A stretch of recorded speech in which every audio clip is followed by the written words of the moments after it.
My son wheeled me into the hospital and walked out with my life savings. I survived a stroke, but his betrayal nearly killed me. This is the story he never wanted me to tell. I am Eleanor Whitmore, and before you judge me for what I'm about to say, before you feel pity or anger on my behalf, let me tell you this first. I raised my son with love so deep it hurt, and that is why his betrayal cut deeper than the stroke that put me in that hospital bed. Because when I woke up that morning to a ceiling I didn't recognize, white and cracked like a sky that had forgotten how to hold stars, I thought the worst thing that had happened to me was that my body had failed me, that my hand wouldn't obey my thoughts anymore, that my words came out slow and thick like they were wading through mud. But I was wrong, so terribly wrong, because the worst thing wasn't the machines humming beside me, or the ache in my skull, or the numbness creeping along my arm. The worst thing was that the one person I trusted with my life had already decided I was finished, disposable, useful only for what could be taken from me. And I didn't know it yet.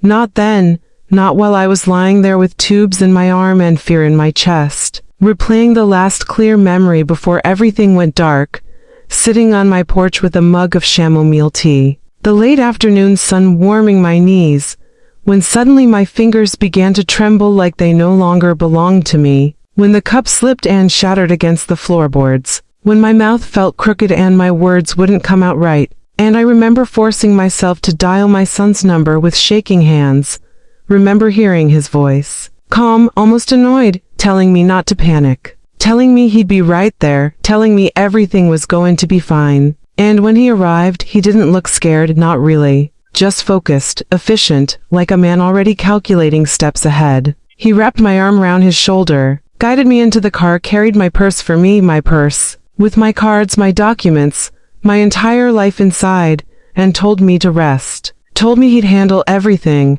and I believed him, because mothers are taught to believe their children even when the world is screaming at them not to. And the next thing I remember clearly is waking up in that hospital room. Hours or maybe days later, I still don't know. My throat dry, my head pounding, a nurse adjusting my blanket while a monitor beeped like it was counting down something I didn't understand yet. And the first thing I asked, slurring slightly, embarrassed by how weak I sounded, was, "Has my son been here?" And the nurse hesitated just a second too long before saying softly, "Not today, Mrs. Whitmore, but maybe later." And that pause, that tiny crack in her voice, planted a seed of unease that grew heavier with every passing hour, because later never came. The daylight shifted, the room dimmed, nurses changed, meals came and went, and still there were no footsteps I recognized, no familiar voice, no warm hand squeezing mine. And by the second day I told myself he was busy. By the third day I told myself he was tired. By the fourth day I stopped asking altogether, because hope had begun to feel humiliating,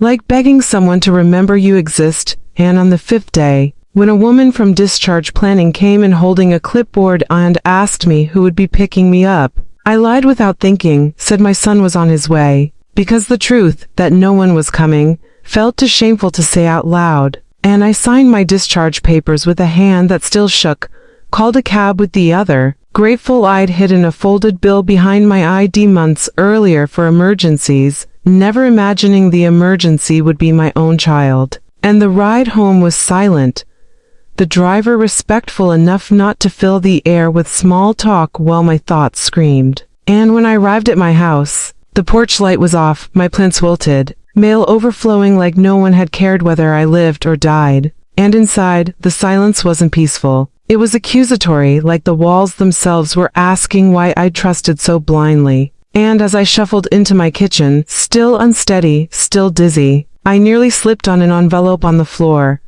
A hospital bill stamped paid in full, which confused me because I hadn't paid anything, hadn't even seen a bill yet. And confusion turned to dread when I tried to log into my bank account and my password didn't work. And another didn't work, and another, until I was locked out completely. And when I finally reached a human voice at the bank after nearly an hour on hold, the woman on the line cheerfully informed me that my contact details had been updated 2 days earlier by an authorized user. And when I asked who that was, my stomach already sinking, she said my son's name like it was nothing, like it was normal, like sons didn't empty their mothers' lives while they lay helpless in hospital beds. And that was the moment something inside me cracked. Not loudly, not dramatically, but quietly. The way ice breaks under weight it was never meant to carry. Because in that instant I understood that my stroke hadn't been the accident. Trusting him had been. And as I sat there at my kitchen table, the same one where I used to help him with homework, the same one where I'd cut his birthday cakes and paid overdue bills and whispered prayers late at night for his future, I realized he hadn't just left me alone in that hospital room. He had decided I was already gone, and whatever love I had poured into him for decades had finally been converted, in his mind, into numbers, accounts, and opportunities, and I sat there very still, not crying, not screaming, just breathing, because something else was rising now, something colder than grief and stronger than fear, something that whispered a truth I had avoided my entire life, that being a mother does not mean being powerless. And if my son believed my story ended in that hospital bed, then he had made the gravest mistake of his life, because this was not the end. It was the moment I finally opened my eyes. I thought the betrayal ended with my bank account, until I discovered what he did with my insurance money while I was unconscious. And that's when I stopped being his mother and became his reckoning. I thought he stole my money, but what he stole next was my future, the insurance. Payout was gone before I could even walk properly.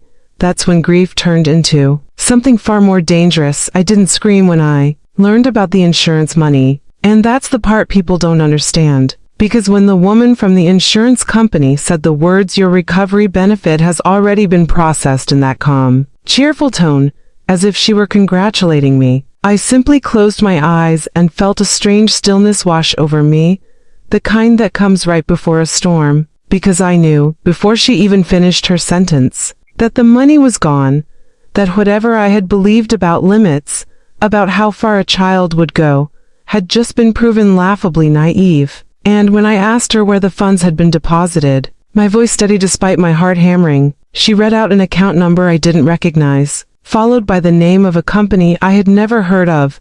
And when I asked who owned that company, she hesitated and then said my son's name again, like a refrain meant to finish me off. And in that moment I wasn't shocked anymore. I was awake, painfully awake. Because this wasn't panic or confusion, this was clarity. The sharp kind that slices clean through denial. And I thanked her politely, hung up the phone, and sat alone at my kitchen table for a long time, listening to the refrigerator hum, staring at the grooves in the wood where my son, Miles Whitmore, my only child, had once carved his initials with a butter knife when he was 7, and I thought about all the times I had told myself he was just struggling, just finding his way, just misunderstood, all the times I had covered his mistakes with my own savings, all the nights I'd lain awake worrying about whether I'd done enough for him, and suddenly the truth landed heavy and undeniable. I had done everything, and he had learned exactly the wrong lesson from it, because while I was relearning how to walk without dragging my foot, while I was forcing my tongue to cooperate with my thoughts, while nurses were reminding me how to swallow without choking, my son had been busy learning how to erase me financially, quietly, efficiently, without a single tremor of guilt. And when I finally stood up from that chair, legs aching, back stiff, I didn't go to the bedroom or the couch. I went to the hallway closet, the one I hadn't opened in years, because somewhere in the back of my mind I remembered an envelope tucked away there. An old thing, yellowed and bent, holding the business card of a former student. Naomi Keller, a woman who had once sat in my classroom decades ago with fire in her eyes and determination in her pen strokes, who had written me a letter years after graduation thanking me for pushing her when she wanted to quit, and who had signed it attorney at law. And my hands shook as I dialed her number, not from fear, but from the realization that this phone call marked a line I could never uncross, because once I spoke the truth out loud, there would be no pretending anymore. And when Naomi answered, her voice sharp and warm all at once, and I said my name, there was a pause, then a soft gasp, and she asked if I was all right, and I told her no, I wasn't, but that I needed help, real help, not comfort or excuses. And I told her everything, the hospital, the abandoned room, the drained account, the insurance claim filed without my knowledge, the fake company bearing my name, and she didn't interrupt me once, not when my voice cracked, not when I had to pause to breathe, and when I finished, There was silence on the line for just a second before she said words that steadied me like a hand on my back. "Eleanor, your son committed elder financial abuse. And he did it deliberately," and hearing it framed that way, not as a misunderstanding, not as desperation, but as a crime, shifted something inside me permanently, because suddenly this wasn't about being a bad mother or a forgiving one. This was about being a woman who refused to disappear quietly. And Naomi moved quickly, faster than I expected, instructing me to authorize her access, walking me through freezing accounts, changing credentials, documenting every transaction. And as she read the numbers out loud, tens of thousands moved here, rerouted there, checks diverted, claims filed. I felt something else settle in alongside the anger, something precise and focused. Because this wasn't chaos, it was a system, one my son had built carefully while assuming I was too old, too foggy, too grateful for scraps of attention to notice. And I realized then that Miles hadn't just underestimated my strength. He had underestimated my memory, because every rule, every consequence, every lesson I had ever taught him was now sitting quietly in my chest, waiting to be used. And when Naomi asked if I wanted to press charges immediately, I surprised us both by saying no, because I didn't want him panicked yet. I wanted him comfortable, confident, careless, because reckoning is far more powerful when it arrives after someone believes they've won. And in the days that followed, I played my role perfectly, answering Miles' occasional check-in calls with soft reassurances, telling him I was resting, healing, grateful, listening as he spoke about plans, investments, and opportunities, hearing the ease in his voice, the entitlement, the certainty that I was still his safety net even after he'd set it on fire. And each time we hung up, I felt the distance between who I had been and who I was becoming widen, because grief had finished its work and something else had taken its place. Resolve, the kind that doesn't shout, doesn't threaten, just waits, sharp and patient. And one afternoon, as I stood in the grocery store all watching Miles laugh beside his partner Lena, filling a cart with expensive wine and careless abundance purchased with my stolen security, I didn't feel jealousy or despair. I felt calm, because I knew something he didn't. That every step he took toward comfort was another step toward collapse. And when Naomi called me that evening and said, "We're ready," I closed my eyes and nodded to myself, because the woman who had woken up alone in a hospital bed was gone, replaced by someone who understood that survival is not the same as surrender, and that love, when betrayed deeply enough, doesn't disappear, it transforms into truth. And truth is consequences. He thought I would beg him for answers. Instead, I invited him to a family gathering where the truth would be served cold, with witnesses. I didn't confront my son in private. I confronted him where lies die fastest. He smiled when he saw me, unaware his world was already collapsing.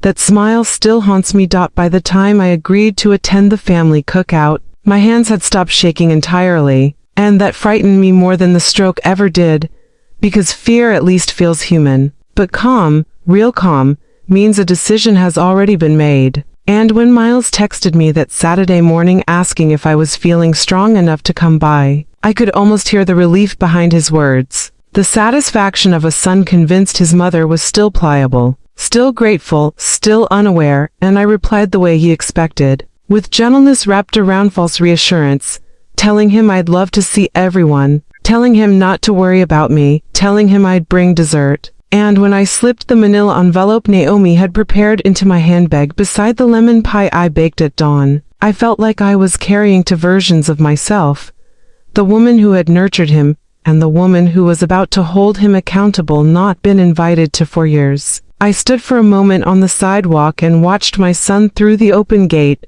watched him laugh with ease, watched him pour drinks with the confidence of a man who believed the ground beneath him was solid. And for just a second my chest tightened with the old instinct to protect him, to warn him, to pull him aside and spare him what was coming. But that instinct died quietly when I remembered the hospital ceiling, the empty chair beside my bed, the way he had taken my vulnerability as permission. And I stepped forward, smiling, letting the gate creak loudly enough to announce me. And when Miles turned and saw me, his face lit up with that familiar practiced warmth, the one he'd used since childhood whenever he wanted something. and he wrapped his arms around me a little too carefully, a little too performatively, asking loudly how I was feeling so everyone could hear what a devoted son he was. And I answered just as loudly that I was feeling better every day, and the lie tasted strange on my tongue but served its purpose, because lies, I had learned, are sometimes tools, not weaknesses. And Lena appeared at his side, stiffening for half a heartbeat before pasting on politeness,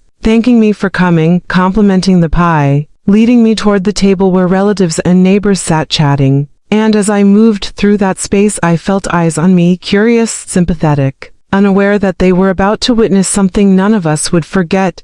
And when the moment came, not announced, not dramatic, I set the pie down, reached into my bag, and placed the manila envelope gently into Miles' hands like a gift. And the shift in his body was immediate, subtle but unmistakable, because guilt recognizes its own shape. And when he asked what it was, laughing nervously, I leaned close enough for only him to hear and said, "Your future," and stepped back, giving him room to open it, giving the truth space to breathe. And as his eyes scan the pages, the account freezes. The insurance fraud filings, the civil suit documents, the transaction records bearing his name, the color drained from his face in real time, not all at once, but layer by layer, like watching a lie peel itself apart.